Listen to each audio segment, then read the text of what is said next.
Assalamualaikum warahmatullahi wabarakatuh. Alhamdulillah wa syukrulillah. Hari ini kita sudah sampai ke hari ke-13 bulan Ramadan tahun 1441. Dan marilah kita bahas 2 ayat dari juz 13 yang ada pada surah Ibrahim ayat 40 dan 41. A'udzu billahi minasyaitonir rajim. Bismillahirrahmanirrahim. Rabbi ja'alni muqimas sholati wa min dzurriyyati. Rabbana wa taqabbal du'a. Rabbana ighfirli wa liwalidayya walil mu'minina yauma yaqumul hisab. Shadaqallahul azim. Rabbi, Tuhan, ij'alni, jadikanlah aku, muqimas sholati, orang yang senantiasa mendirikan sholat, wa min dzurriyyati, dan begitu pula keturunanku. Rabbana, Tuhan kami, wa taqabbal du'a, kabulkanlah doa ini. Rabbana ighfirli, Rabbana, Tuhan kami, ighfirli, ampunilah aku, wali walidayya, dan kedua orang tuaku, walil mu'minina, dan orang-orang yang beriman, yauma yaqumul hisab, pada hari amal perbuatan manusia diperhitungkan, yaitu di yaumul qiyamah. Jamaah rahimakumullah, pada ayat 40 dan 41 surah Ibrahim ini menjelaskan bahwa Nabi Ibrahim alaihi salam berdoa yang jenis doanya atau permohonannya ada 2. Di ayat 40, Nabi Ibrahim alaihi salam berdoa kepada Allah, meminta dirinya dan keturunannya untuk dijadikan orang yang senantiasa mendirikan sholat. Kalimatnya adalah ij'alni muqimas sholah, jadikanlah aku orang yang senantiasa mendirikan sholat, wa min dzurriyyati, dan juga keturunanku. Jamaah rahimakumullah, setelah berdoa di ayat 40, dilanjutkan dengan doa Nabi Ibrahim yang kedua, yaitu di kalimat ighfirli wali walidayya wal mu'minina yauma yaqumul hisab.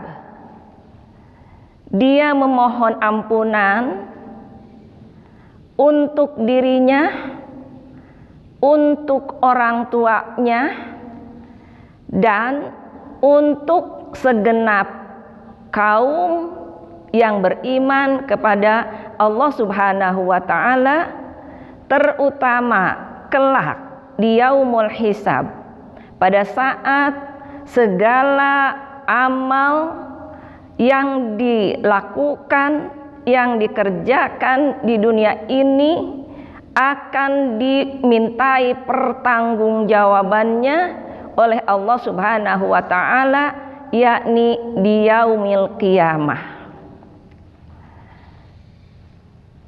Untuk ayat 40 khusus permintaan Nabi Ibrahim, permohonan beliau hanya untuk pelaksanaan atau mendirikan sholat. Sebagaimana ayat-ayat yang telah dijelaskan di juz sebelum juz 13, banyak sekali Allah Subhanahu wa taala menjelaskan tentang sholat ini. Apabila diambil kesimpulan di Al-Quran ini, Allah banyak menjelaskan bahwa hampir seluruh nabi dan rasul, maka mereka diperintahkan oleh Allah Subhanahu wa taala untuk mendirikan sholat, termasuk Nabi Ibrahim alaihi salam. Sehingga permohonan yang utama dan pertama dimohon oleh Nabi Ibrahim alaihi salam kehadirat Allah Subhanahu wa taala, yaitu ij'alni muqimas sholati wa min dzurriyyati, jadikanlah aku orang yang senantiasa mendirikan sholat dan juga keturunanku. Jamaah rahimakumullah, tidak terkecuali Nabi kita Muhammad sallallahu alaihi wasallam dijelaskan di dalam Al-Quran maupun As-Sunnah atau Al-Hadis bahwa berulang-ulang Muhammad dan tentu saja dengan umatnya diperintah mendirikan sholat oleh Allah Subhanahu wa ta'ala dengan berbagai suruhan, kalimat dan lain sebagainya, ucapan atau perintah aqimus sholah wa atuz zakah, aqimis sholah, inna sholata tanha anil fahsya'i wal munkar, itu banyak sekali. Sehingga pada akhir hayatnya Rasulullah sallallahu alaihi wasallam menitipkan kepada umat beliau satu hal, as-shalah, as-shalah, as-shalah. Jamaah rahimakumullah, ketika Rasulullah sallallahu alaihi wasallam masih hidup, beliau pernah bersabda,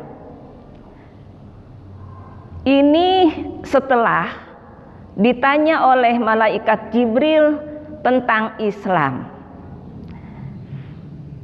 Qala, beliau bersabda, bunyal islamu ala khamsin, didirikan Islam itu atas 5 perkara. Syahadati an la ilaha illallah wa anna muhammadar rasulullah. Pertama, syahadat, mengucapkan la ilaha illallah wa anna muhammadar rasulullah. Wa iqamis shalah, dan mendirikan sholat. Wa ita'iz zakah, dan mengeluarkan zakat. Wa shaumi ramadhana, dan puasa bulan Ramadan. Wa hajjil bait, dan melaksanakan ibadah haji bagi yang telah istitoah. Kita garis bawahi iqamis shalah, mendirikan sholat. Ini dijadikan rukun di dalam ajaran agama Islam. 5 hal harus dilaksanakan oleh umat Rasulullah Shallallahu Alaihi Wasallam. Yang tadi pertama syahadat, yang kedua sholat, yang ketiga zakat, yang keempat puasa Ramadan, dan yang kelima adalah haji. Untuk yang dua, syahadat dan sholat, sampai kapanpun, dimanapun, dalam kondisi apapun, yang 2 hal ini, syahadat dan sholat, tidak boleh ditinggalkan. Syahadat harus tetap ada di dada masing-masing sebagai fondasi keislaman, keimanan kepada Allah Subhanahu wa Ta'ala orang yang bersangkutan. Sholat dalam kondisi apapun, tetap umat Nabi Muhammad Sallallahu Alaihi Wasallam harus mendirikan sholat, kecuali ada yang dikecualikan menurut syar'i atau syariah. Sepanjang sudah dewasa dalam keadaan tidak berhadas, misalnya untuk perempuan tidak dalam keadaan haid, tidak dalam keadaan nifas, orang tersebut tetap harus mendirikan sholat, terutama sholat fardu yang 5 waktu.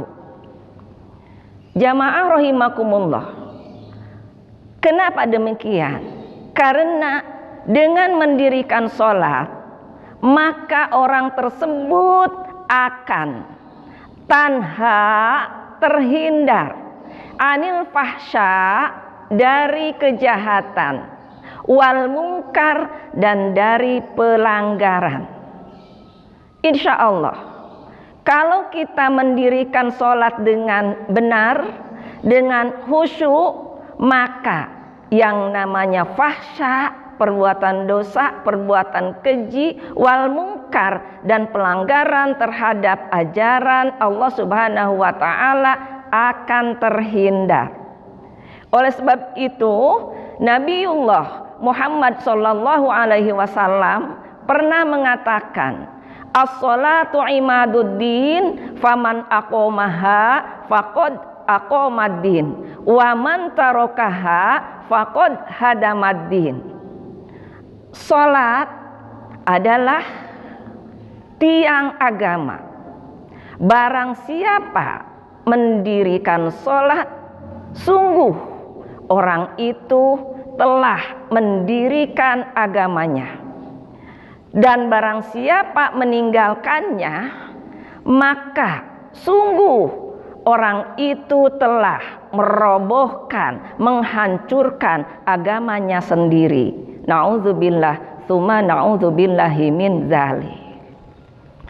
Jamaah rahimakumullah, insya Allah sholat, baik sholat fardu maupun sholat-sholat sunnah, sudah kita laksanakan bersama, sudah kita dirikan bersama, dan kita tidak usah mengulang lagi kepada hukum sholat, perintah sholat. Yang penting dari mulai hari ini, mari kita introspeksi. Sudah benarkah sholat kita? Sudah khusyukkah sholat kita? Sudahkah kita tidak lalai terhadap sholat? Karena sholat-sholat itulah yang akan diterima oleh Allah Subhanahu wa Ta'ala. Kalau saja sholat kita masih belum khusyuk, masih belum fokus, masih terbagi hati ini, pikiran ini ketika kita mendirikan sholat, wallahu a'lam. Apalagi kita masih sering melalaikan sholat. Yang paling baik, amalan yang paling baik adalah mendirikan sholat pada waktunya atau pada awal waktu. Sementara kita karena kesibukan duniawi sering melalaikan sholat yang seharusnya sholat subuh di waktu subuh, kadang-kadang karena kesiangan, karena tadi malam begadang, maka subuhnya kesiangan, sholat subuh pada waktu duha. Sholat zuhur begitu pula, yang seharusnya tepat waktu pada awal waktu zuhur, tapi karena kesibukan, naudzubillah, sholat zuhur dilaksanakan berhimpitan dengan sholat asar. Naudzubillahi min dzalik. Apakah sholat seperti itu masih akan diterima oleh Allah Subhanahu wa ta'ala? Tidak. Oleh sebab itu, mulai saat ini tidak usah kita membahas sholat terlalu jauh.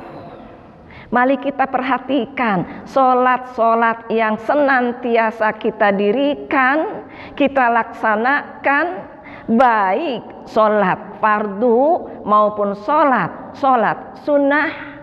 Yuk kita introspeksi, yuk kita lihat kembali, kita perhatikan kembali, sudahkah khusyuk? Kalau belum, mari kita tingkatkan. Mudah-mudahan Allah Subhanahu wa ta'ala menerima sholat kita, sholat fardu maupun sholat sunnah yang kita kerjakan selama ini, dan ke depan kita bisa memperbaiki pelaksanaan pekerjaan sholat kita. Mudah-mudahan Allah Subhanahu wa ta'ala tetap memberikan hidayah dan taufik kepada kita untuk senantiasa mengikuti petunjuknya. Amin ya Allah ya Rabbal Alamin. Billahi taufik wal hidayah. Wassalamualaikum warahmatullahi wabarakatuh.